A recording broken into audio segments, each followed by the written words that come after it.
Alam mo yung pagod ka na sa trabaho, yung tipong pag-uwi mo, gusto mo na lang umiga at matulog agad.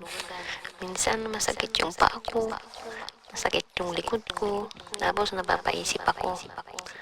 Ganito ba talaga ang buhay sa abroad?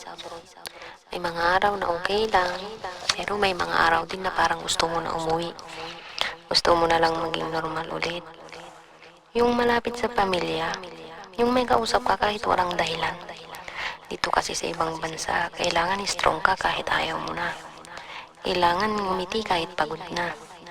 Kailangan pumasok kahit homesick ka. Minsan naglalakad ako pa uwi, tapos bigla na lang akong mapapahinto.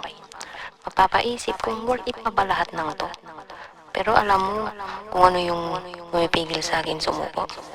Yung mga pangarap ko, yung pamilya ko, yung future na gusto kong mabuo. Kasi kahit pagod ako, alam kong hindi lang para sa akin to. Para to sa mga taong mahal ko, para sa mga plano ko sa buhay, para sa sarili ko na gusto kong masenso. Hindi man masaya araw-araw, pero may dahilan kung bakit ako lumalaban araw-araw. At minsan, sapat na yung maliit na bagay para gumana ang pakiramdam.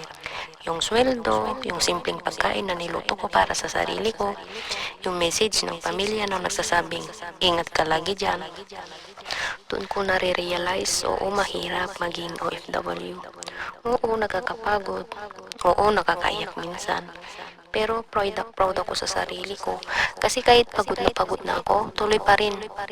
Lumalaban pa rin. Hindi sumusuko. Hindi ko alam kung hanggang kailan ako dito. Pero ang alam ko, lahat ng paghihirap na to may patutunguhan.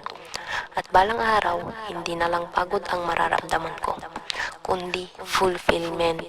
Kaya sa lahat ng kapwa ko OFW dyan, hindi tayo nag-iisa. Pagod tayo, oo, pero lumalaban tayo. At sa mga panahon na to, yun palang malaking tagumpay na.